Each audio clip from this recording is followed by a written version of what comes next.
ETF index mutual funds నేర్చుకుని stock మార్కెట్లో రాణించాలనుకుంటున్నారా? వెంటనే ఈ నెంబర్కి కాల్ చేయండి.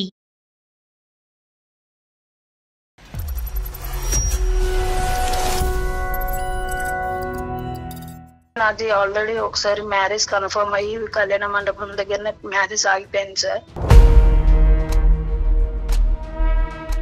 ఆల్రెడీ నా లైఫ్ ఒకసారి అలా అయిపోయింది. ఇది కూడా ఇలాగ నాకు బాధగా ఉంది చాలా.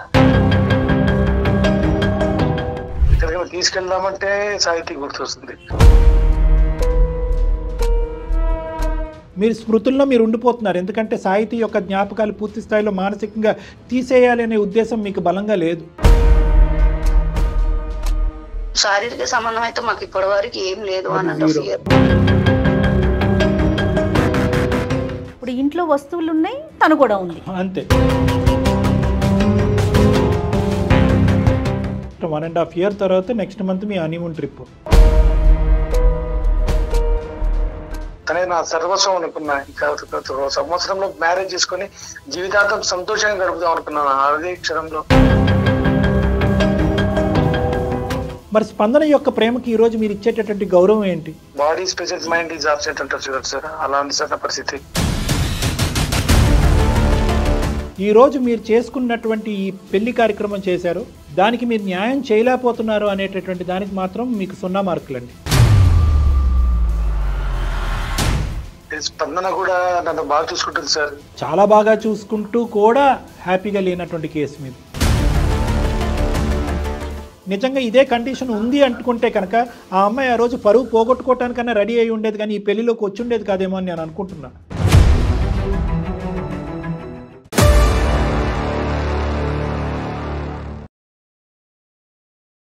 అందమైన జీవితం కార్యక్రమానికి స్వాగతం. నమస్తే కళ్యాణ్. నమస్తే మేడం. కళ్యాణ్ గారు, భార్యాభర్తలకి 2 బెడ్రూమ్లు ఒకే ఇంట్లో, అంటే ఇష్యూ ఎంత తీవ్రంగా ఉందో అర్థమవుతుంది కదండి. సో ఆ అమ్మాయి మనకి మెయిల్ చేసిందండి, ఒకసారి కాల్ చేస్తాను.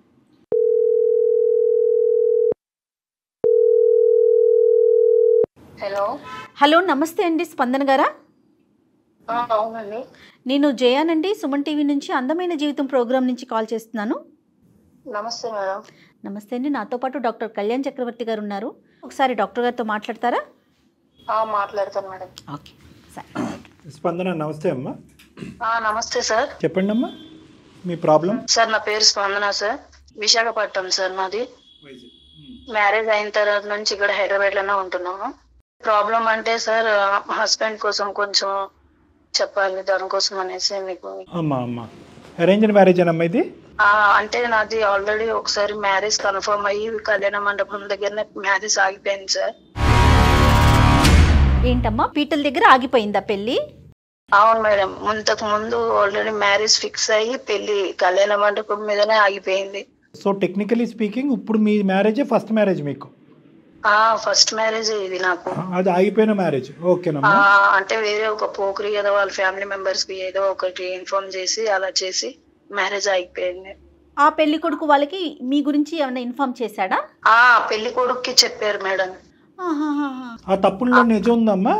లేదు సార్, అసలు ఏమీ లేదు. తను నా అంటే పడుతుంటే నేను కాదన్నాను అనేసి పెళ్లి కొడుకు అబ్బాయి ఫ్యామిలీకి చెప్పారనమాట. దానికోసం మ్యారేజ్ ఆగిపోయింది. ఆ టైం అప్పుడే ఈ అబ్బాయి ఫ్యామిలీకి చెప్పారు ఫోన్ చేసి, ఇలా ఇలా అంటే తను మ్యారేజ్ కి ఒప్పుకొని మ్యారేజ్ చేసుకున్నాడు. మీ పెళ్లి ఆగిపోయినప్పుడు ఇతను కూడా అక్కడే ఉన్నాడా మంటపంలో? లేదు లేదు, వీళ్ళు చుట్టాలు ఉన్నారు. అప్పుడు ఆ అబ్బాయి కూడా సూసైడ్ చేసుకునే మూమెంట్ లో ఉన్నాడు మేడం. ఎవరు? రాకేషా? రాకేష్. ఎందుకమ్మా, అతనికి ఏంటి సమస్య? తను ఒక అమ్మాయికి లవ్ చేశాడు అనమాట. చాలా అంటే ప్రాణంగా అంటే ఎక్కువగా ఇష్టపడ్డాడు ఆ అమ్మాయిని. ఆ అమ్మాయికి హెల్త్ ఇష్యూస్ వచ్చేసి చనిపోయింది మేడం.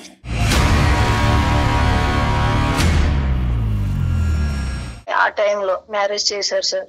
అబ్బో, ఇంకొక లైఫ్ నాకు దొరికింది అనేసి చాలా అసలు ఆ అమ్మాయి ఊహల్లో నుంచి ఇంకా బయట పడలేదు. రాకేష్ కూడా సూసైడ్ గా ఉన్నాడు అని అన్నారు.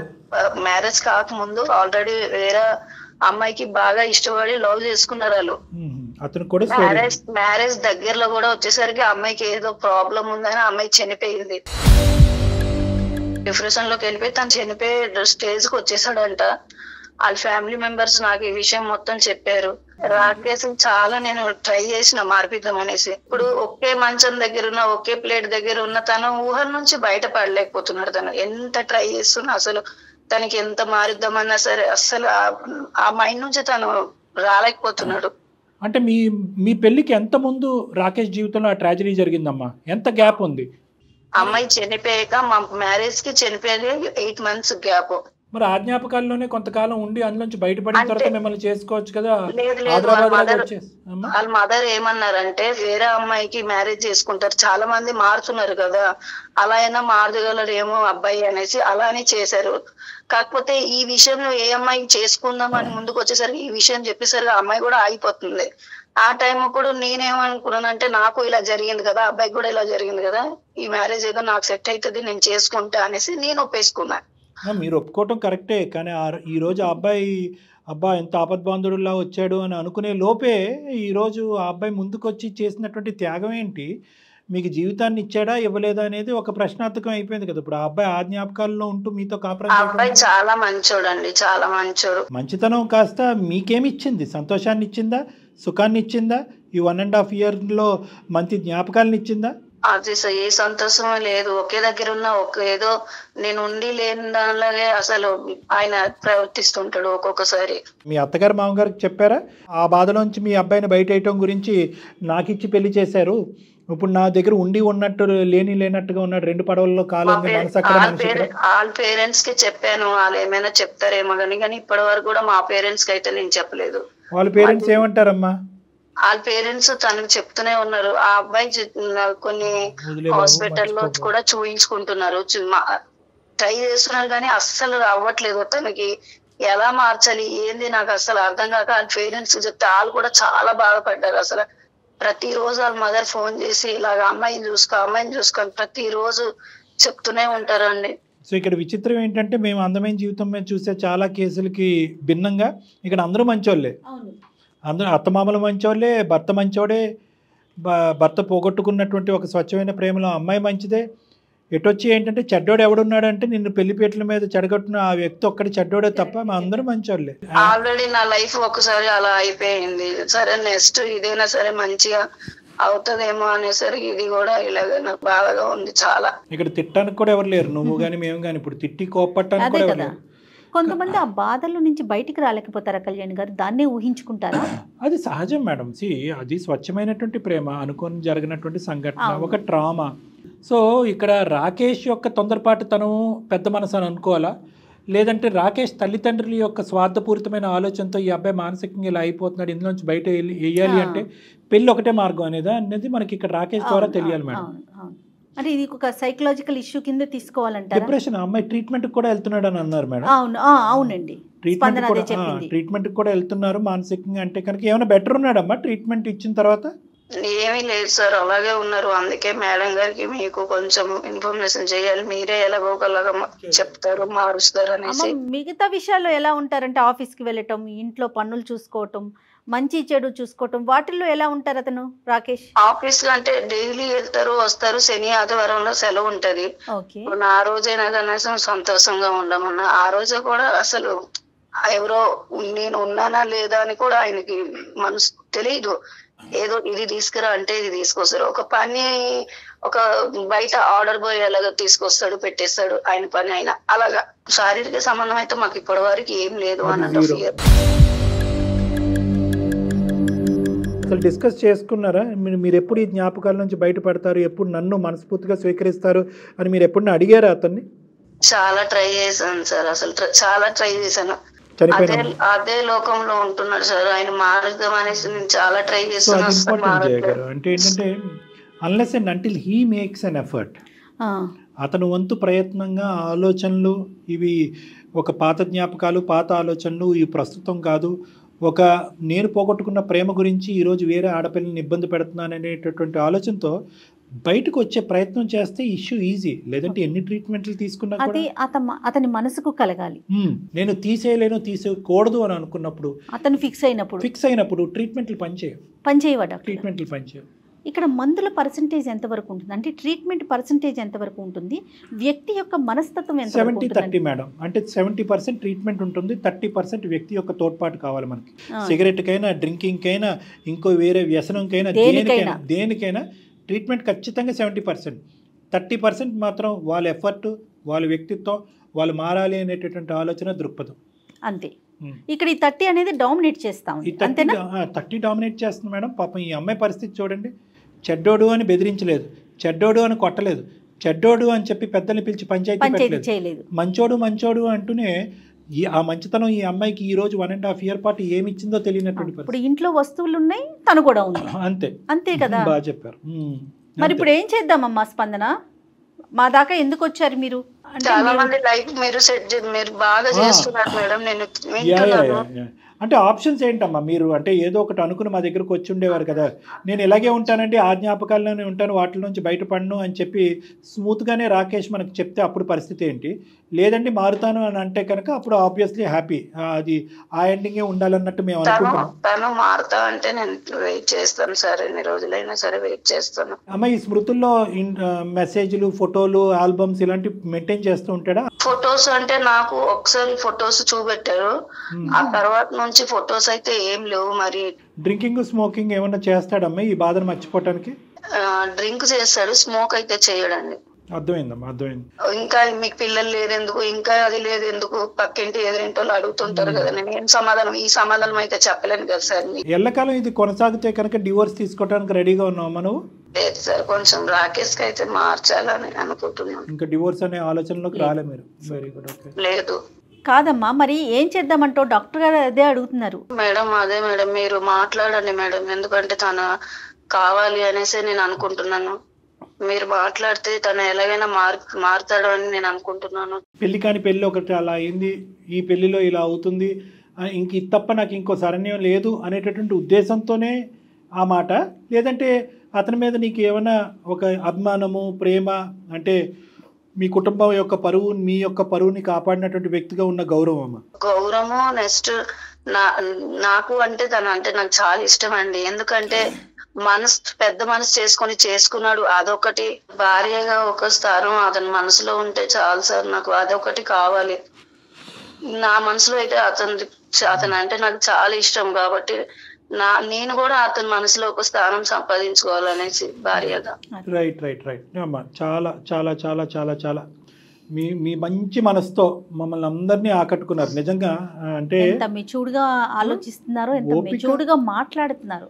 ఓపిక, ఓర్పు, ఒక పక్క నుంచి లైకబిలిటీ, ఇంకో పక్క నుంచి ఏంటంటే పబ్లిక్ చేయకూడదు అనేటటువంటి ఉద్దేశం. శారీరకపరమైన శరీరాలకు సంబంధించిన పక్కన పెట్టండి, అతని మనసులో నాకు ఆ మాత్రం స్థానం లభిస్తే చాలు, నేను బతికేస్తానని అంటున్నావు కదా. గుడ్, తప్పకుండా ప్రయత్నం చేద్దాం అమ్మా. అమ్మ ఉన్నారా స్పందన, రాకేష్ ఉన్నారా? ఈరోజు సాటర్డే కదా మేడం, ఎక్కడికో బయటకు వెళ్ళినట్టు ఉన్నారు, ఆఫీస్ ఈ రోజు లేదు, సెలవు. ఓకే, స్పందన కనెక్ట్ చేస్తావమ్మా రాకేష్ కి? మేడం నేను మాట్లాడితే మళ్ళీ మీకు నేను వాట్సాప్ చేస్తాను మేడం, మీరే మాట్లాడండి ఒకసారి. మళ్ళీ తనకి నేను ఏదో బాధ పెట్టాను. సరే అమ్మా, నాకు ఒక్కసారి మీరు వాట్సాప్ చేయండి అతని నెంబరు, మేము కాల్ చేస్తాం. ఓకే మేడం, చేస్తాను. దయచేసి లైన్ లో వేచి ఉండండి, ఆప్కా కాల్ హోల్డ్ పర్ హై. హలో, నమస్తే అండి, రాకేష్ గారండి? నేను జయానండి, సుమన్ టీవీ అందమైన జీవితం ప్రోగ్రామ్ నుంచి చేస్తున్నాను. నాతో పాటు డాక్టర్ కళ్యాణ్ చక్రవర్తి గారు కూడా ఉన్నారు. మీతో ఒక్క 10 నిమిషాలు మాట్లాడొచ్చా? దేని గురించి అంటే మీకు సంబంధించిన విషయమేనండి, మీ ఫ్యామిలీకి సంబంధించిన విషయం. స్పందన గారు, మీ వైఫ్ మాకు మెయిల్ చేశారు మా అందమైన జీవితం ప్రోగ్రామ్కి.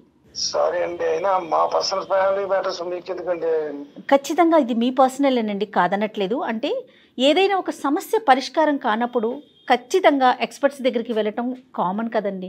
మీరు ఒక్క 10 మినిట్స్ కోఆపరేట్ చేస్తే చాలా అందమైన జీవితం నిజంగా మీ సొంతం అవుతుందండి. ప్లీజ్ ఒక్క 5 మినిట్స్ కోఆపరేట్ చేయండి. రైట్, డాక్టర్ గారు మాట్లాడతారు.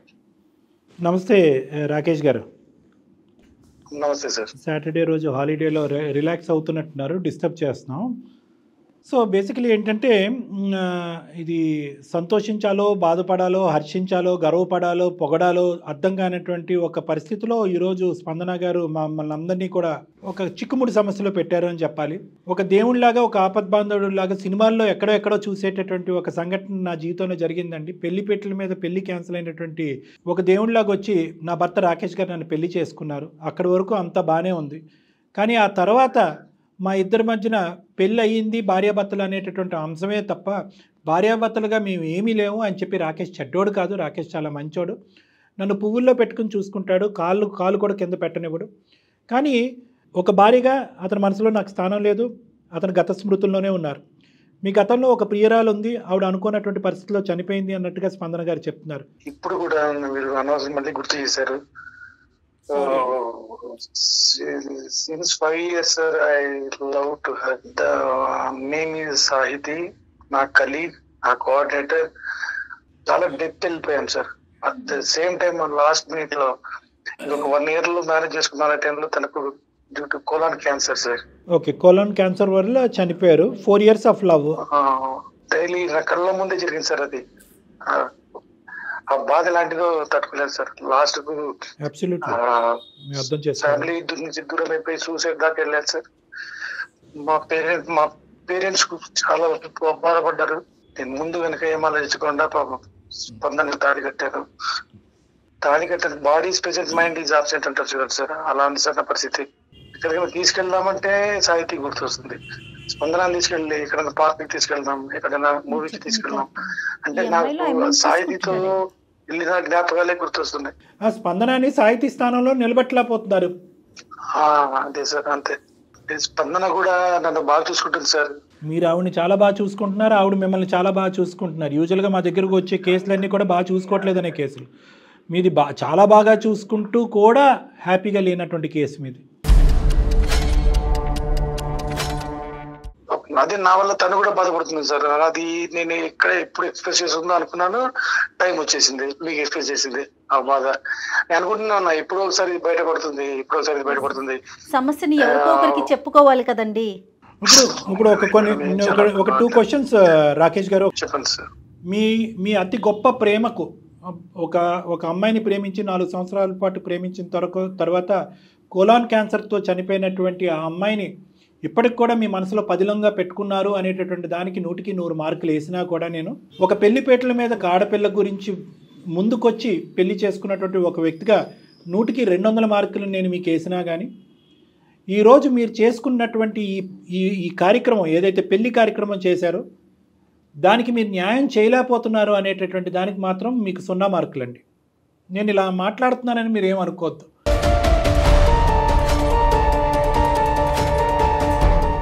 మీ బాధను నేను ఎంత బాగా అర్థం చేసుకోగలను, మీ స్థానంలో నేను ఎంత గట్టిగా నిలబడగలను, అదేవిధంగా ఈరోజు స్పందన యొక్క స్థానంలో కూడా నిలబడవలసినటువంటి కర్తవ్యం, ఆవశ్యకత మాకుంది.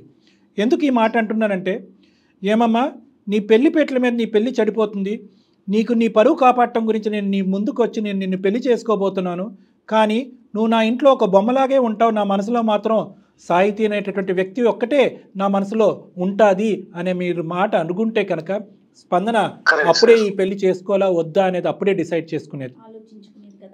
మరి మీరు చేసింది గొప్ప కార్యక్రమం అనుకోవాలా, కాపాడేటటువంటి కార్యక్రమం అనుకోవాలా, జీవితాంతం 3 ముళ్ళు వేసి ఈ అమ్మాయిని మీ గుప్పెట్లో తెలిసి తెలియకుండానే పెట్టేసుకున్నారు, ఆ అమ్మాయికి ఇప్పుడు ముందు నుయ్యి వెనకతలు గొయ్యి అనే పరిస్థితి ఏర్పడింది అనుకోవాలా? ఇది డాక్టర్స్ న్యాయం చేయలేంది, ఇటు పూజలు చేసి న్యాయం చేయలేంది అనే. కానీ మీరు అనుకుంటే బయటికి రాగలరు రాకేష్ గారు, ఇది ఎవ్వరూ చేసేది కాదు. మీరు అనుకోండి. మీరు అనుకోవటం అనేది ఒకటి. రెండోది ఏంటంటే, మీరు కథ మొదలైన తర్వాత కార్యక్రమం చెప్తున్నారు, నేను కథకు ముందు కార్యక్రమాన్ని నేను అడుగుతున్నాను. నిజంగా మీరు ఒక గ్యారంటీతో ముందుకు వచ్చారా? అంటే స్పందనాన్ని నేను చేసేసుకుని 1 వారం 10 రోజుల్లోనూ 6 నెలల లోపల సాహితీ స్మృతుల్ని తీసేస్తాను అనే ఆలోచనతోనే పెళ్లి చేసుకున్నారా? లేదంటే సాహితీ యొక్క జ్ఞాపకాలు ఆలోచనలు అలాగే పదిలంగా మనసులో పెట్టుకుంటూ స్పందనకు ఒక జీవితాన్ని ఇద్దామనేటటువంటి 2 పడవల్లో కాలేసేటటువంటి ప్రయాణాన్ని మొదలు పెట్టారా? స్పందనకు జీవితం ఇస్తూ అట్ ద సేమ్ టైం సాహితీని కొద్దిగా మర్చిపోదాంలే అని ఆలోచన. మర్చిపోదాం అనుకున్నారు కానీ మర్చిపోవటానికి టైం లైన్ డిసైడ్ అవ్వలేదు. మర్చిపోవటానికి పూర్తి స్థాయి ప్రయత్నం లేదు. మర్చిపోవటానికి డాక్టర్లకు కానీ పూజారులకు కానీ మీ వంతు సహకారం చేయలేదు. అది ఇక్కడ ఉన్నటువంటి ట్విస్ట్. మీరు స్మృతుల్లో మీరు ఉండిపోతున్నారు. ఎందుకంటే సాహితీ యొక్క జ్ఞాపకాలు పూర్తి స్థాయిలో మానసికంగా తీసేయాలి అనే ఉద్దేశం మీకు బలంగా లేదు. I'm sorry to say this. తనే నా లోకం అనుకున్నా, తనే నా జీవితం అనుకున్నా, తనే నా సర్వస్వం అనుకున్నా. ఇంకా సంవత్సరంలో మ్యారేజ్ చేసుకొని జీవితాంతం సంతోషంగా గడుపుదాం అనుకున్నాను. అదే క్షణంలో చెప్పాలంటే. కానీ రాకేష్ గారు, ఇక్కడ కొద్దిగా ఇమోషన్ నుంచి ప్రాక్టికాలిటీలోకి వద్దాం.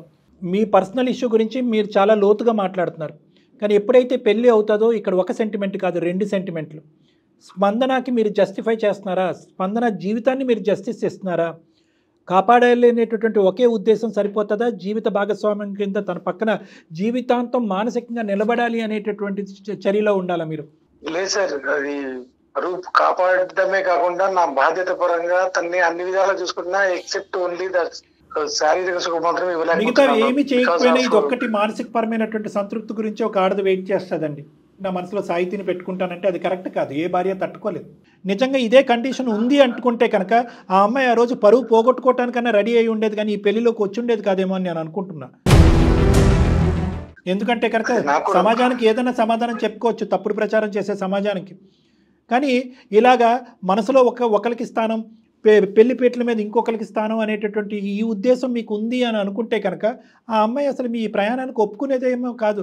మీ బాధను చూసి మేము జాలి పడట్లేదు అని అనట్లేదు, మీ బాధ మా బాధ కాదని అనట్లేదు. కానీ అది వేరే టాపిక్, ఇది వేరే టాపిక్. మీరు సాహితీ గురించి ఆలోచించేటటువంటి దాంట్లో 10వ వంతు కూడా ఈరోజు స్పందన గురించి ఆలోచించట్లేదు. అవ్వదు, పూజారుల వల్ల అవ్వదు, డాక్టర్ల వల్ల అవ్వదు కాదు.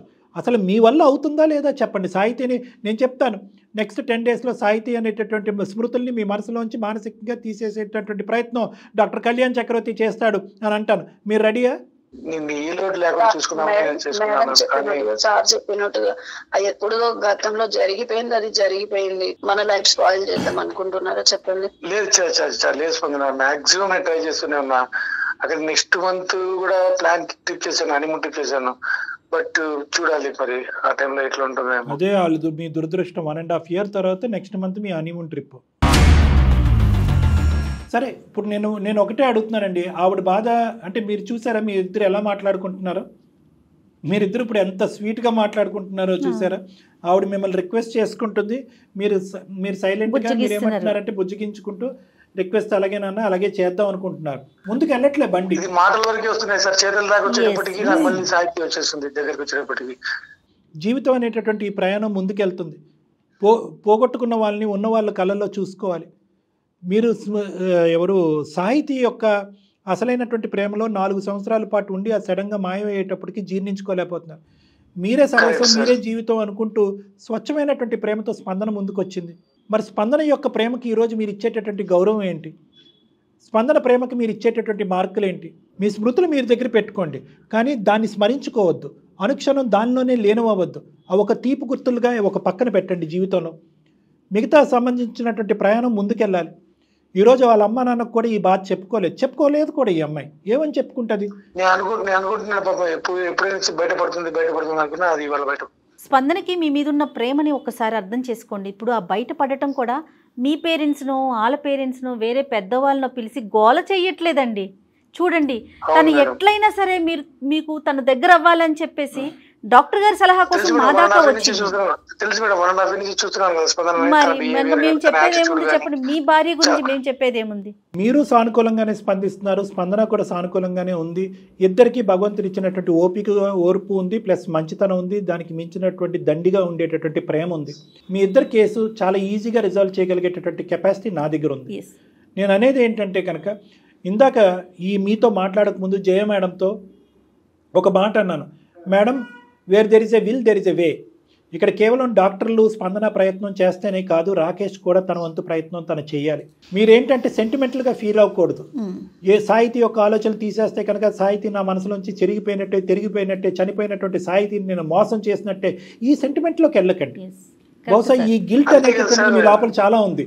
ఆ గిల్ట్ తీసేసేయండి. మనం ప్రాక్టికల్గా ఆలోచించుకుందాం.